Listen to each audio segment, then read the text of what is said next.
നിങ്ങൾ എപ്പോഴെങ്കിലും സ്നേഹിച്ചിട്ടുണ്ടോ? ഈ അമിതമായി ഉള്ളിലേറ്റി വെച്ചിട്ട് വെറും 2 ദിവസം അല്ലെങ്കിൽ ലൈഫിൽ ഒരുപാട് കാലം നിങ്ങളുടെ ജീവിതത്തിൽ കൂടെ നിന്നിട്ട് പെട്ടെന്നൊരു തെറ്റിദ്ധാരൻ്റെ പേരിലും അല്ലെങ്കിൽ നിങ്ങളുടെ ലൈഫിൽ നിന്ന് ഇറങ്ങിപ്പോയിട്ടുണ്ടോ? ഈ വീഡിയോ ഒന്ന് കണ്ടോക്ക്. ആത്മാർത്ഥമായി പ്രണയിച്ചവരാണിവർ. ജീവിതത്തിൽ ഇവരെ പ്രണയം എന്ന് പറയുന്നത് വല്ലാത്തൊരു പ്രണയമായിരുന്നു. ഇത് കഥ എന്ന് പറയുന്നത് ഒരു വേദനിപ്പിക്കുന്ന ലൈഫായിരുന്നു.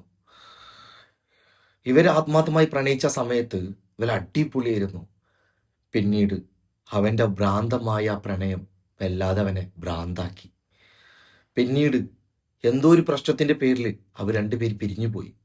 പക്ഷെ അവൻ 100 വട്ടം അല്ലെങ്കിൽ ഓൻ വായി തുറന്നു വരെ അവളോട് പറഞ്ഞു, നീ പോവല്ലേ, കാരണമില്ലാതെ എന്നെ ഉപേക്ഷിച്ച കാരണം എന്താണെന്ന് നീ ചിന്തിക്കണം, അല്ലാതെ ഒരു തെറ്റുതാരൻ്റെ പേരിൽ ഉപേക്ഷിക്കുന്നത് വെറും ഒരു ബന്ധം മാത്രമല്ല, എൻ്റെ ജീവിതം കൂടിയാണ് എന്ന്.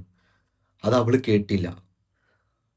അവൾ എന്തിനോ വേണ്ടിയിട്ട് ആ ലൈഫ് അവിടെ നിന്ന് മാറ്റിവെച്ച് പിന്നീട് അവരുടെ ലൈഫിലേക്ക് ഒരുപാട് ശ്രമിച്ചിട്ടും ആ പ്രണയം അവർക്ക് സ്വന്തമാവാൻ കഴിഞ്ഞില്ല. പിന്നീട് അവൾ കല്യാണം കഴിഞ്ഞു പോയി.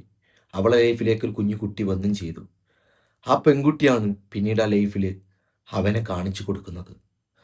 ആ കാണിക്കുന്ന രംഗത്തിൽ അവർ രണ്ടുപേരും വല്ലാതെ ഇമോഷണൽ അല്ലെങ്കിൽ വല്ലാതെ വേദനിച്ചു.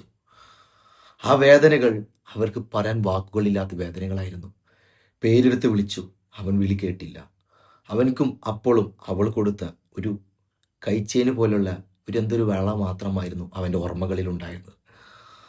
പിന്നീട് പതുക്കെ പതുക്കെ അവൻ ഭ്രാന്തിലേക്ക് അടിഞ്ഞു പോയ സമയങ്ങളിലും അവൻ്റെ ഭ്രാന്ത് നിൽക്കാൻ കഴിഞ്ഞില്ല. ഒരു ഭ്രാന്തനായിട്ട് അവൻ ദുനിയാവിലും ഈ ദുനിയാവിൻ്റെ ജീവിതത്തിലും അവൻ ജീവിച്ചു തീർത്തു.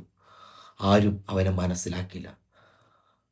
പ്രണയമാണ് അവൻ്റെ നഷ്ടമെന്ന് മനസ്സിലാക്കാൻ എല്ലാവരും വഴക്കി. അത് കഴിഞ്ഞപ്പോൾ അവനക്കൊരു പേരും കിട്ടി, ഭ്രാന്തൻ.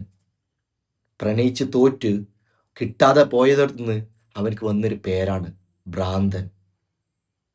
ആരും അറിയുന്നില്ല ഈ വേദന.